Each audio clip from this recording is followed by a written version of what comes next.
I chose Thailand as my country. I'm Ben. I chose Thailand because I like Thai food. It's just my favorite. Drunken noodles, pad Thai, curry. They have really good curry. That's why I chose Thailand. So, we'll start off with some fun facts. So, Thailand's often referred to as the land of smiles as it's known for having friendly people. Thailand's also the only Southeast Asian country to have never been colonized by a European power. Thailand's the birthplace of Red Bull and also the birthplace of the Siamese cat. And over 90% of Thailand's population is Buddhist, and they have over 35,000 temples. So, an economic system that closely resembles Thailand is in a mixed economy. So, in a mixed economy, there's a combination of both private and public ownership of resources and industries. So, while Thailand has a robust private sector, and they engage in free market practices, the government also plays a role in regulating and intervening with certain sectors like healthcare, education, and infrastructure. So this balance between market forces and government intervention is a characteristic of Thailand and a characteristic of a mixed economy.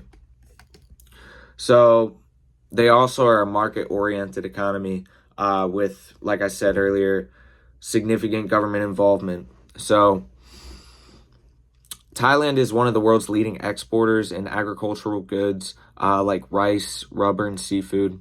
And this plays a key role in their rural employment because the country is known for farming. They have a lot of farms and a lot of agriculture.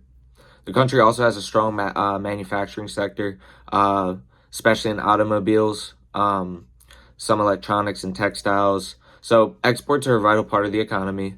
The government is also involved in regulating and controlling certain industries, such as energy and infrastructure development. So they do provide subsidies to various sectors and maintain economic stability.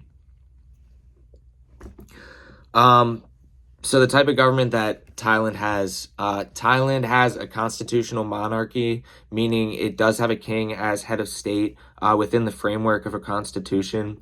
However, the country also has a democratic political system with elected officials, particularly in the form of parliamentary system. So it's kind of a weird government and almost like a hybrid, which is interesting. You don't really hear about that much.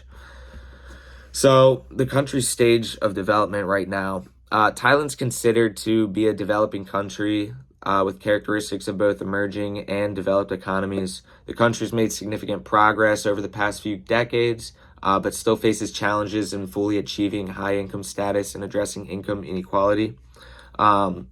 So with that being said, it's part of the ASEAN, which stands for the Association of Southeast Asian Nations, which includes countries that are seeing rapid growth in trade, investment, and infrastructure. But Thailand has a relatively high GDP compared to other countries in the region. So, as previously mentioned, Thailand's economy is diversified with a strong manufacturing sector, booming tourism industry, and a robust agriculture. So the country is an important hub for trade, primarily in the Southeast Asian region. Thailand's classified as an upper middle income country with per capita income higher than most of its neighbors, though it's still below the threshold of high income economies. They do face some democratic challenges. Like I said, it's got a really weird system. So Thailand's political system has faced instability with frequent changes in government and military interventions in politics. The balance between democracy, monarchy, and military influence continues to shape the country's development. And the country is working on strengthening governance, transparency, and the rule of law. Corruption remains an issue, though reforms are being made and discussed and implemented. So, would an American company thrive in Thailand? They definitely could. An American company could thrive in Thailand, but the success would depend on various factors, including the industry, market research, and understanding of local culture and regulations. So, like we've been talking about in class, they have to adapt. Thailand does have a growing middle class. They do have increasing purchasing power. These are all things that American companies would look for, especially in urban centers like Bangkok and Chiang Mai. I think that's how you pronounce that. And there's a rising demand for products and services, especially involving technology. So Thailand does encourage foreign investment through various incentives like tax breaks and investment promotions.